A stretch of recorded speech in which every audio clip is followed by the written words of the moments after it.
चलो देखो, दंत सूत्री द्वारा दांतों का एक पट्टा 4 भाग ही दिखाया जाता है। जानवरों में ऊपरी जबड़ा में दांत नहीं होता है। तो स्तनधारी में सर्वाधिक दांत सूअर तथा घोड़ा का होता है। जब स्तनधारी की बात करते हैं तो सबसे अधिक सूअर तथा घोड़ा का होता है। कितना? 44 सूअर में और घोड़ा में। मच्छर में कितना दांत होता है? 47 दांत होता है, जबकि गाय भेड़ में 32 होता है। अच्छा, ग्रास नली। तो ग्रास नली जिसको क्या बोलते हैं? ओइसोफेगस। ओइसोफेगस या मुखवास को आमाशय से जोड़ने का कार्य करता है। यह नली के समान होता है। इसमें कोई भी पाचन की क्रिया नहीं होता है। कोई भी पाचन की क्रिया किसमें नहीं होता है? ग्रास नली में। आमाशय पेट स्टोमक जिसको बोलते हैं, तो ये क्या होता है? थैलीनुमा आकृति होती है। कैसा होती है? थैलीनुमा आकृति, जो भोजन को क्या करता है? संग्रहित करता है तथा पचाने देने का कार्य करता है। यह भोजन को लगभग 4 घंटे रोक कर रखता है। आमाशय पेट में कम से कम 4 घंटे, इस पर 4 घंटे के बाद ही खाना चाहिए। तो आमाशय का 3 भाग होता है, एक कार्डियक, एक फॉन्डिक, एक पाइलोरिक। देखो, तो फॉन्डिक, ग्रासनली, कार्डियक, रूजी, पाइलोरिक, कायिक। तो कार्डियक से जो होता है ना, HCl निकलता है। कार्डियक से HCl निकलता है, जिसको हाइड्रोक्लोरिक अम्ल कहते हैं, जो टाइलिन के प्रभाव को समाप्त करता है। जितना भी टाइलिन होगा उसको प्रभाव को कौन खत्म करेगा? HCl। और कीटाणुओं को मार देता है। यह भोजन को अम्लीय बना देता है और एंजाइम की क्रिया शक्ति को क्या कर देता है? बढ़ा देता है। कौन? HCl। थोड़ा और खिसक जाओ। तो देखो, फंडिक बीज का भाग होता है। क्या होता है? फंडिक जो होता है बीज का भाग होता है, जिसमें कांटेनुमा रचना पाई जाती है, जिसे रूजी कहते हैं। यह भोजन को रोक कर रखने के कार्य करता है। फंडिक, जब हम भोजन नहीं किए रहते तो रूजी अपने स्थान पर खड़ा हो जाता है और चुभन होने लगती है। तो हम लोग क्या कहते हैं? पेट बहुत जोर के दर्द हो रहा है। तो यही फंडिक के कारण, जब नहीं खाएगा ना तो क्या होगा? ये खड़ा हो जाता है और चुभन होने लगता है। तो पेट क्या होता है? दर्द होने लगता है। देखो, एक पाइरोलिक होता है जो जठर ग्रंथि में पाई जाती है, जिससे जठर रस निकलता है। जब जठर ग्रंथि काम नहीं करता तो उस रोग को क्या बोलते हैं? गैस्ट्रिक कहते हैं। जठर रस में रेनिन तथा पेप्सिन पाया जाता है। जठर रस में क्या पाया जाता है? रेनिन तथा पेप्सिन पाया जाता है। जठर रस में रेनिन तथा पेप्सिन पाया। अच्छा, रेनिन दूध को दही में बदल देता है। रेनिन क्या करता है? दूध को दही में बदल देता है, अर्थात दूध को पचाता है, या दूध में उपस्थित केसिन प्रोटीन में, दूध में कौन होता है? केसिन प्रोटीन होता है ना, कैल्शियम पारापेसिनेट में बदल देता है। ठीक है।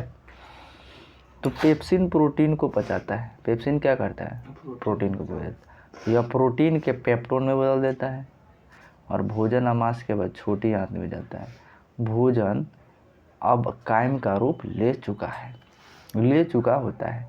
अच्छा, छोटी आंत क्या होता है? देखो, पेप्सिन तो पहले प्रोटीन को पचा देगा। पेप्सिन क्या करेगा? प्रोटीन को पचाता है। और रेनिन क्या करता है? दूध को दही में बदल देता है। और रेनिन दूध को दही में बदल देता है, यानी दूध को क्या कर देता है? पचा देता है वो। क्योंकि इसमें कौन सा दूध से दही बना लेता है, पचा। हाँ, पचा, वही तो बोल रहे, दूध को दही में बदल देता है और फिर क्या कर देता है? उसको दूध को पचाता है। दूध में उपस्थित कैसिन प्रोटीन को कैल्शियम पाराकेसिनेट में बदल देता है। पेप्सिन प्रोटीन की पचाता है या प्रोटीन के पेप्टोन में बदल देता है। पेप्टोन बदल देता है। अब भोजन आमाशय के बाद छोटी आंत में छोटी आंत में जाता है, तो भोजन अब कायम का रूप ले चुका होता है। अच्छा, छोटी आंत क्या होता है? स्मॉल क्या बोलते हैं? इंटेस्टाइन बोलते हैं। तो भोजन का पूर्ण पाचन कहाँ पे होता है? छोटी आंत में होता है। छोटी आंत के 3 भाग होता है। ये क्या होता है? एक डुओडेनम बोलते हैं, जिसको पखवासे बोलेंगे। एक जेजुनम बोलते हैं, जेजुनम। एक होता है इलियम। 3 हो गए भाग। तो जिसको अब देखो, यकृत मतलब क्या? लीवर को बोलते हैं हम लोग। क्या? यकृत। तो सबसे बड़ी ग्रंथि कौन सा है? लीवर है। इसका भार कितना होता है? 1.5 kg होता है।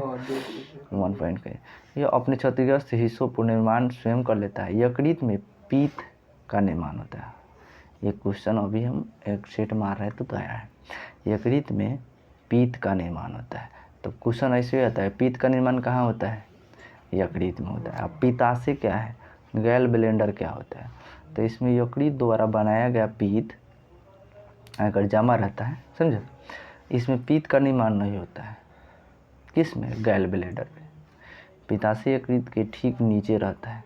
तो पित्ताशय में जब स्टोन का निर्माण होता है, यानी पत्थर, तो ठीक नहीं हो सकता, इसलिए पूरे पित्ताशय को काट कर क्या करते हैं, निकाल देते हैं। एक बार तो बताया था, बोल दिया था, जब पित्ताशय में अगर स्टोन हो जाता है तो क्या है, उसको पित्त में नहीं, पित्ताशय में, जिसको गॉल ब्लेडर कहा जाता है, उससे काट कर क्या है, निकाल दिया जाता है। तो पित्त एंजाइम न होते हुए भी पाचन में सहायक है। पित्त क्या है, एंजाइम नहीं होती पाचन में सहायक। जब भोजन को, यानी कि पित्त भोजन को क्षारीय बना देता है, क्योंकि पित्त क्षारीय होता है ना, पित्त क्या है, क्षारीय होता है। अब पित्त का pH मान कितना होता है, 7.8 से लेकर 8.5 तक होता है। पित्त भोजन काय में उपस्थित वसा फैट को तोड़ देता है, समझा, जिस क्रिया को हम लोग क्या बोलते हैं, पायसीकरण, इमल्सिफिकेशन कहते हैं, समझा। तो पित्त है, जैसे देखो आहार नल से स्टार्ट होगा, आहार नल से अमाशय में जाएगा ना, तो अमाशय से क्या, फिर अग्नाशय में जाएगा, यकृत में, पित्ताशय में, फिर क्या है, DJI बिल कहते हैं, बिलाई कहते हैं। अच्छा, पक्वाशक या ग्रहणी, डुडेनम क्या होता है, तो ये छोटी आंत का पहला भाग होता है। जो ड्यूडेनम होता है, छोटी आंत का पहला भाग। तो अमाशय के बाद भोजन कायम ग्रहणी में आता है, जहाँ पित्त मिलता है।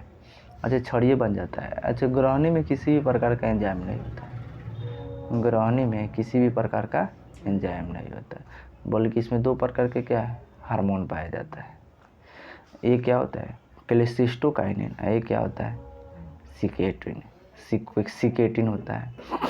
अच्छा, क्लोसिस्टोकाइनिन क्या होता है, क्लोसिस्टोकाइनिन, तो क्लेसिस्टोकाइनिन क्या होता है, इसके बारे में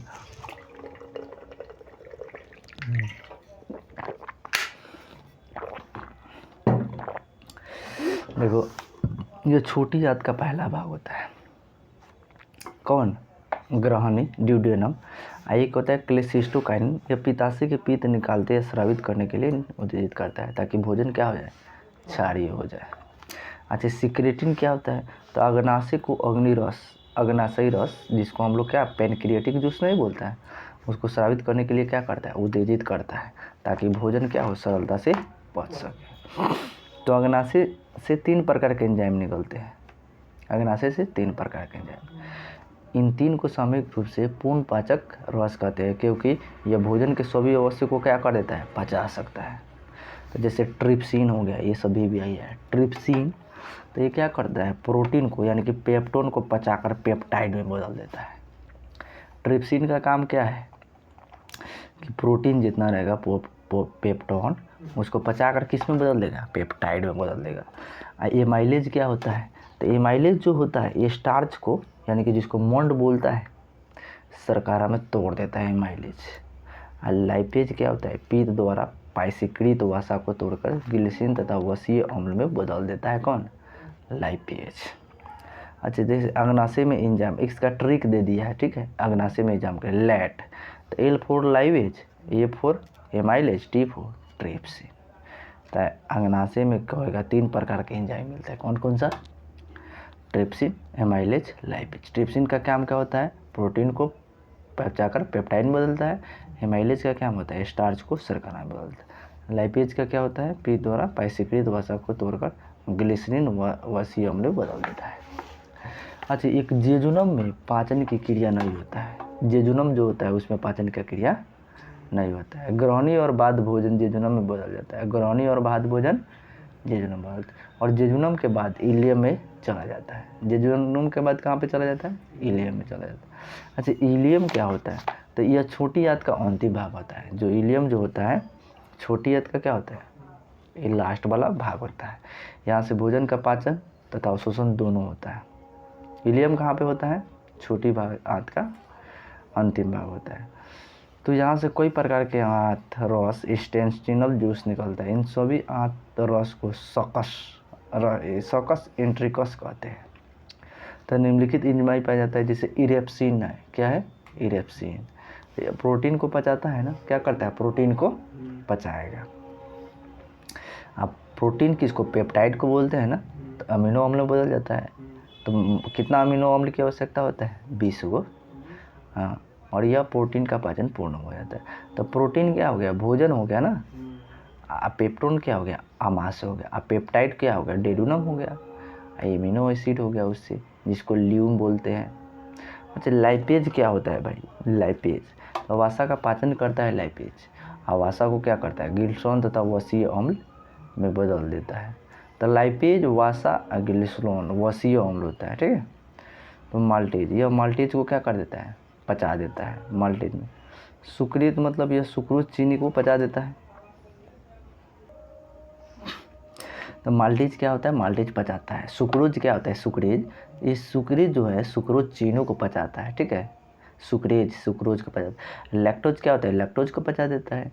अब छोटी आंत का अंतिम भाग इलियम में उंगली जैसे रचना पाई जाती है। बोल रहा छोटी आंत जो होता है उसका भाग में इलियम में उंगली जैसा क्या हो रचना पाया जाता है, जिसे क्या बिलाई कहते हैं। क्या बोलेंगे? बिलाई कहते हैं। तो बिलाई और शोषण चूसने करने का कार्य किसका है? बिलाई का काम है। अच्छा, भोजन के तुरंत बाद अधिक जल नहीं पीना चाहिए। हम तो वो समझाते हैं ना कि भोजन जब कर लेगा तो तुरंत बाद क्या है? ज़्यादा जल नहीं पीना चाहिए, क्योंकि एंजाइम को पतला कर देता है, जिससे पाचन नहीं होता है। तो कभी आधा घंटा के बाद पियो। तो भोजन करने के कुछ समय बाद हमें नींद आने लगती है। आने लगती है ना, क्योंकि भोजन पचाने के लिए शरीर का अधिकांश रक्त मांस के मांसपेशियों में चला जाता है और मस्तिष्क में रक्त की कमी हो जाती है, जिस कारण नींद आने लगता है। तो भोजन की वजह क्यों आती है? भोजन पचाने के लिए शरीर का अधिकांश भाग कहाँ पे चला जाता है? रक्त आमाशय के मांसपेशियों में, यानी कि आमाशय मतलब पेट के तरफ चला जाता है। और मस्तिष्क में क्या हो जाता है? यहाँ पे जो है खून की कमी आ जाता है, जिसके कारण क्या नींद होने लगता है। अच्छा, छोटी आंत इलियम से भोजन निकलता है तो वह काइल का रूप ले लेता है और बड़ी आंत में प्रवेश कर जाता है, ठीक है। तो अब बड़ी आंत क्या होता है? लार्ज इंटेस्टाइन क्या होता है? तो बड़ी आंत में भोजन का पाचन नहीं होता है। इसमें केवल हाँ, कि देखो, तो इसमें जो होता है जल का सिर्फ अवशोषण होता है। जल जो भी अवशोषण करेगा, और भोजन का नहीं। क्या करेगा? भोजन नहीं। इसमें विटामिन बी का भी निर्माण होता है। इसमें क्या होता है? विटामिन बी का निर्माण होता है। किस में? बड़ी आंत में। तो इसमें जो होता है ना, सीकम होता है, कोलोन होता है, एक रेक्टम या मलाशय होता है। तो देखो, छोटी आंत के बाद भोजन सीकम में प्रवेश करता है। सीकम में तो प्रवेश किया, तो सीकम पेट में दाहिनी ओर होता है। पेट में क्या होता है? दाहिनी ओर होता है, जिसके नीचे क्या होता है? एपेंडिक्स होता है। अपेंडिक्स नहीं पाया जाता है, अपेंडिक्स पाया जाता है। तो अपेंडिक्स हमारे शरीर में एक अवशेषीय अंग है। क्या है? अवशेषीय अंग है। हाँ, तो वही ना, एक क्या है? एक अवशेषीय अंग ही होता है वो। तो इस सेलुलोज को क्या है? हाँ, ज़्यादा बढ़ जाता है तो उसको फिर क्या है? कटवा दिया जाता है। हाँ, गलवा दिया जाता है, ज़्यादा नहीं बढ़ना चाहिए। तो ये सेलुलोज को पचाता है। तो जानवरों का एक मुख्य अंग है ये सेलुलोज तो जानवर का मुख्य अंग है, ठीक है। अच्छा, वैसे अंग जो अवशोषी अंग यानी कि वेस्टेज कहते हैं, जो शरीर में तो होता है किंतु काम नहीं करता है, जैसे अपेंडिक्स हो गया। बोल रहा है कि वैसे अंग जो अवशोषी अंग होता है शरीर में होगा लेकिन काम नहीं करता है, जैसे अपेंडिक्स हो गया, थर्ड मोलर हो गया, प्रेमोलर हो गया, पीना हो गया। शरीर में ऐसा हाँ, जो काम लेकिन काम ना करो, वो काम नहीं करता है, समझे। हाँ, दिखावा के लिए रखो। तो देखो, कर्णपल हो गया, त्वचा के बाल हो गया, ये सब हो गया। तो इसका त्वचा के बाल का कोई काम है क्या? नहीं ना, नहीं, कोई काम नहीं है। त्वचा के बाल का क्या है? कोई काम नहीं है। देखो, तो जब कभी भोजन अपेंडिक्स में फंस जाता है, जब भी कोई भोजन क्या अपेंडिक्स में फंस जाएगा तो उसे ऑपरेशन करके क्या करते हैं? अपेंडिक्स पूरा काट दिया जाता है। तो जो वो है ना, भोजन बोलते हैं अपेंडिक्स फंस गया था, बढ़ गया, तो उसे क्या करते हैं? ऑपरेशन करके अपेंडिक्स को पूरा काट दिया जाता है, ठीक है। सीकम के बाद कोलोन प्रारंभ होता है। ये बोल रहा है जैसे ही सीकम खत्म होगा, सीकम के बाद क्या हो जाएगा? कोलोन प्रारंभ होगा। तो कोलोन प्रारंभ होता है जिसमें जल का अवशोषण होता है। कोलोन में क्या होता है? जल का अवशोषण। तो कोलोन में ही म्यूकस का निर्माण होता है। कोलोन में म्यूकस का, जो पचे भोजन को क्या चिपचिपा बना देता है, जो पचा हुआ भोजन है उसको चिपचिपा बना देगा।